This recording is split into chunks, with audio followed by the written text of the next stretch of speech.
အားလုံးပဲမင်္ဂလာပါရှင်ဒီတစ်ခါမှာတော့ကျွန်မငငယ်ကလေးကကြိုက်ခဲ့ရတဲ့ဇာတ်လမ်းလေးတစ်ပုဒ်ဖြစ်တဲ့ The Lion King ဇာတ်လမ်းလေးကို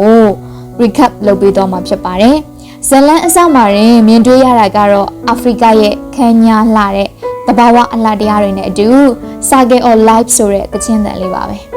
တော့ဘရင်မူဖာဆာရဲ့တာဦးလေးစင်ပါကိုတော်တော်လုံးကတရဝါတွေကလာပြီးတော့အယိုသေးပေးကြပါတယ်မြောက်ကြီးရာဖီကီကအစင်ပါလေးကိုမြောက်ပြလိုက်တဲ့အချိန်ကောင်းကင်ကအလင်းတန်းလေးကြာဆင်းလာတဲ့အခန်းဟာတကယ်ကိုရှင်သက်ရှုမောစရာပါဒါဟာမျိုးစစ်တဲ့ဘရင်လောင်းရဲ့အောင်ပွဲခံတဲ့ခိုက်တံပေါ့စင်ပါကို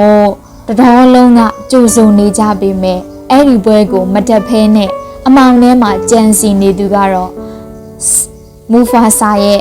ညီစင်ပါရဲ့ဦးလေးကြီးစကာပါပဲစကာဟာညင်းညင်းနဲ့အရန်များသူပါသူကဘင်းကြီးမူဖာဆာကိုတောင်ရွှဲပြီးတော့ပြောရတဲ့သူပါမူဖာဆာကစကာမင်းပါလို့စင်ပါကိုကြိုးဆိုတဲ့ပွဲကိုမလာတာလဲလို့မေးလိုက်တဲ့အချိန်မှာစကာက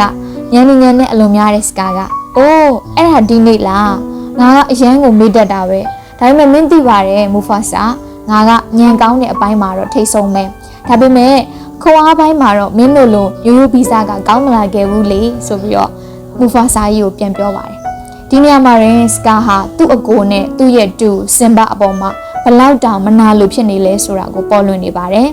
ဒါဟာကလေးတို့အတွက်ပထမဆုံးသင်ခန်းစာပါပဲမနာလို့စိတ်ဆိုတာကိုယ့်ရဲ့မိသားစုဝင်တွေကိုတောင်မှပဲရန်သူလို့မြင်လာစေတတ်တယ်ဆိုတာပါပဲတစ်ဖက်မှာတော့ဘရင်ကြီးမူဖာဆာကသူ့ရဲ့သားလေးစင်ပါကိုဘရင်ကောင်းတစ်ယောက်ဖြစ်ဖို့စတင်ပြီးတော့ပြိုးထောင်ပေးနေပါပြီဒီနေ့စင်ပါလေးနိုးလာတဲ့အခါမှာတော့သူ့ရဲ့ဖခင်ကြီးမူဖာဆာကစင်ပါကို Pride Rock ရဲ့အမြင့်ဆုံးနေရာကိုခေါ်သွားပါတယ်ဒီအခန်းဟာအရန်ကိုလှပတယ်လို့သင်ခန်းစာတွေလည်းအများကြီးပါပါတယ်မူဖာဆာကစင်ပါရေးကြည့်လိုက်စမ်းအလင်းရောင်နဲ့ထိတွေ့နေတဲ့နေရာမှန်သမျှဟာငါတို့နိုင်ငံပဲတဲ့အဲ့ဒီအခါစင်ပါကအန်အောတကြီးနဲ့ဝါဒါတို့အကုန်လုံးကသားတို့ပိုင်တာလားလို့သူ့ရဲ့ဖခင်ကြီးမူဖာဆာကိုပြန်မေးတယ်အဲ့ဒီခါမူဖာဆာကဟုတ်တယ်သားဒါပေမဲ့ဘရင်တယောက်ရဲ့အချိန်ဟာနေထွက်တယ်လို့ပဲတဲ့ဒီနေ့မှနေဝင်ခြင်းရှိစမြဲပါဒီနေ့မှတော့ဒီနေမင်းကြီးဟာငါနဲ့အတူနှက်မြုပ်သွားပြီးတော့မင်းနဲ့အတူအသက်ပြန်ထွက်လာလိမ့်မယ်အဲ့ဒီအခါ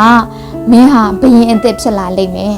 အဲ့လိုပြောတဲ့အခါမှာစင်ပါလေးကဒါဆိုရင်အဲ့ဒီနေရာတွေအကုန်လုံးမှာငါလှုပ်ချင်တာလှုပ်လို့ရပြီပေါ့ဟုတ်လားဆိုပြီးတော့သူ့ရဲ့အဖေကိုပြန်မေးတယ်အဲ့ဒီခါမူဖာဆာကြီးကမဟုတ်ဘူးသားဘရင်ဆိုတာကိုလှုပ်ချင်တာပဲလှုပ်ဖို့အာဏာရှိတာမဟုတ်ဘူးတခြားသူတွေရဲ့အသက်ကိုကာကွယ်ပေးဖို့တာဝန်ရှိတာဘဝမှာဟန်ချက်ညီအောင်နေထိုင်ရမယ် life is balance ဆိုတာကိုပြောသွားတယ်မြခင်းတွေကိုစားတဲ့တမင်လေးတွေကအစအဲ့ဒီတမင်တွေကိုစားတဲ့ငါတို့ချင်းသေးတွေအထိအားလုံးဟာတန်ဖိုးရှိတဲ့ဘဝတန်တရားကြီးထဲမှာရှိနေကြတာဒါကြောင့်ဘရင်တယောက်ဟာတရဝအားလုံးကိုနားလည်ပြီးတော့လေးစားရမယ်ဆိုပြီးတော့မူဖာဆာကသူ့ရဲ့သားလေးကိုဘရင်ကောင်းတယောက်ဖြစ်လာဖို့စတင်ပြောထောင်နေပါတယ်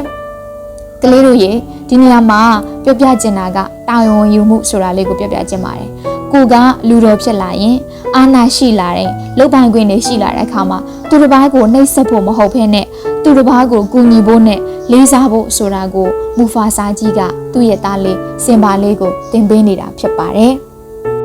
ဘရင်ကြီးမူဖာဆာကသူ့ရဲ့သားလေးစင်ပါကိုအရာအလုံးကိုတာဝန်ယူဖို့နဲ့တခြားသူတွေရဲ့အသက်ကိုကာကွယ်ပေးဖို့အားလုံးကိုနားလည်ပြီးတော့လေးစားတန်ဖိုးထားဖို့ပြောပြနေတာဖြစ်ပါတယ်။ဒါဟာဆိုရင်ဖခင်တယောက်ရဲ့မေတ္တာနဲ့တာဝန်သိကြမှုကိုဒီအခန်းမှာအထင်ရှားမြင်တွေ့ရမှာဖြစ်ပါတယ်။အယမ်းကိုတက်ကြွပြီးတော့စင်ပါလေးဟာအယမ်းကိုတက်ကြွပြီးတော့အရာရာကိုစူးစမ်းကျင်တဲ့ကလေးတယောက်ပေါ့။ဘရင်ကြီးမူဖာဆာကစင်ပါကိုတတိပေးတာတခုပြောခဲ့ပါတယ်။အဲ့ဒါကတော့အမောင်ဖုံးနေတဲ့နေရာတစ်ခုကိုဘယ်တော့မှမသွားဖို့တတိပေးခဲ့ပါတယ်။အဲ့ဒါကတော့ကျမတို့အားလုံးသိကြတဲ့ Elephant Grave လို့ခေါ်တဲ့စင်သင်ချိုင်းပါပဲ။တနေ့မှာတော့စင်ပါကိုစကာကအခွင့်ကောင်းကြုံတာနဲ့အစိတ်ခတ်စေတဲ့အစိတ်ခတ်တဲ့စကားတွေပြောတော့တာပဲ။အဲ့ဒီခါမှာစကာကစင်ပါရင်မင်းဖေကမင်းကိုစင်သင်ချိုင်းအကြောင်းပြောပြလားဆိုပြီးတော့မေးတယ်။ အဲ့ဒီနေရာကတတ္တိရှိတဲ့ချင်းသိပြိုတွေပဲသွားရဲတာမင်းဖေကမင်းကိုအဲ့ဒီကိုမသွားခိုင်းဘူးမလားဒါဆိုသူကမင်းကိုကလေးလိုပဲထင်နေတော့မယ်ဆိုပြီးတော့စင်ဘာကို connected တယ်ပြောပါတယ်အဲ့ခါစင်ဘာကမဟုတ်ဘူးငါကတတ္တိရှိတယ်ဆိုပြီးပြန်ပြောတယ်စကာကအေးပါကွာငါကတော့မင်းကိုတတ္တိရှိရလို့ထင်ပါတယ်ဒါပေမဲ့မင်းဖေကိုတော့ငါပြောတာမပြောနဲ့အောင်နော်ဆိုပြီးတော့စကာကစင်ဘာကိုအန်ဒီရဲတွေကိုရအောင်ကြောက်တွန်းလိုက်တာပါကလေးတို့ကြီးတွေ့လားစကာဟာအရန်ကိုရှုံးပါပါတယ်ကို့အဲ့တော့ကလေးတို့တတိထားရမှာကကိုမကောင်းတဲ့အရာတွေကိုလှုပ်ဖို့မြောက်ပင့်ပေးနေတဲ့သူတွေကိုတတိထားရမယ်ဆိုတဲ့သင်ခန်းစာတစ်ခုကိုဒီဗီဒီယိုလေးကနေရရှိမှာဖြစ်ပါတယ်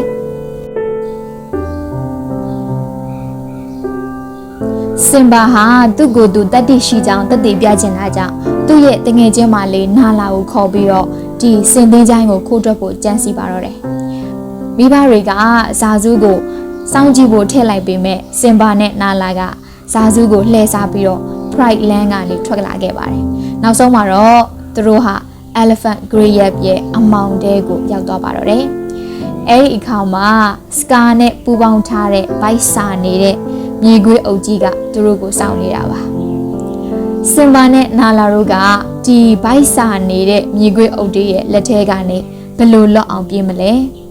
သူတို့ရဲ့ဖိုင်ခင်ကြီးမူဖာစာကရောအချိန်မီရောက်လာနိုင်မှာမလားဆိုတော့ကိုနောက်ထပ်အပိုင်းနဲ့မှာထပ်ပြီးတော့ကြည့်ရှုပါအောင်နော်အပိုင်းနဲ့မှာပို့ပြီးတော့စိတ်လှုပ်ရှားစရာကောင်းတဲ့အခန်းတွေကိုတွေ့ရမှာမလို့စောင့်ကြည့်ဖို့မမေ့ပါနဲ့နော်အားလုံးကိုကျေးဇူးအများကြီးတင်ပါတယ်